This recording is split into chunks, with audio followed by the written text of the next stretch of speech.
district hospital policy pan itu mokana dan selain itu untuk mengungsi ini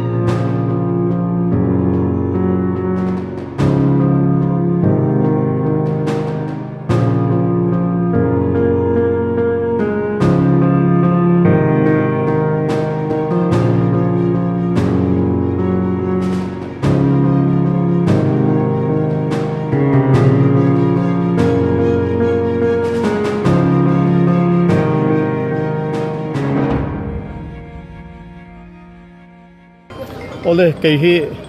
lal than zola helai muna incident commander kania helai muna khuang puilam policy pa tugin zinga khan lirthei bus pakhat chu acheswal hlo mai van duai thak tak main kan hriat vele khan helai muna te chanchin te kan han sia a thei angin ma kan han la ha la ti chuan helai muna hian passenger hi kan han hriat mai thei danga chuan mi som le pakhat an chuang ti chuan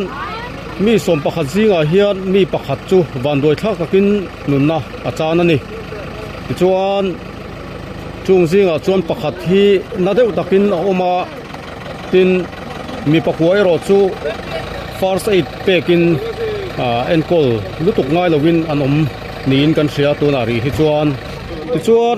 helai muna tho ho na thatak mai kan neya SDRF team Mizoram lam atangin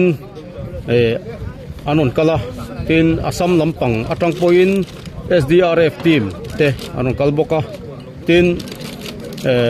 QRT team Mizoram lam helai kolosip ami te po anon kalboka ni tin a thei helaya tlomngai pol mai baka village council te sarkar lampanga kan police force te le mi sang te poin a thei angin kan mazon thewa kan mo phurna te thatakin chuang takin kan hlen theya tuna hian hiam te po damdoina en kolni in arang theyang berin kanin thiar tha ngai tua om lutuk chu an om lo nin kan ria pakwa zinga amaro chu van doi thakin pakhatero chuan nunna achana pakhatero chu chu tiang bokin tuna hian din hun hi soithiam maharang reng hle ani chuan hei wena tuang takin kan helai hmuna kan han na le kan ti turang chu kan zo theita ani lome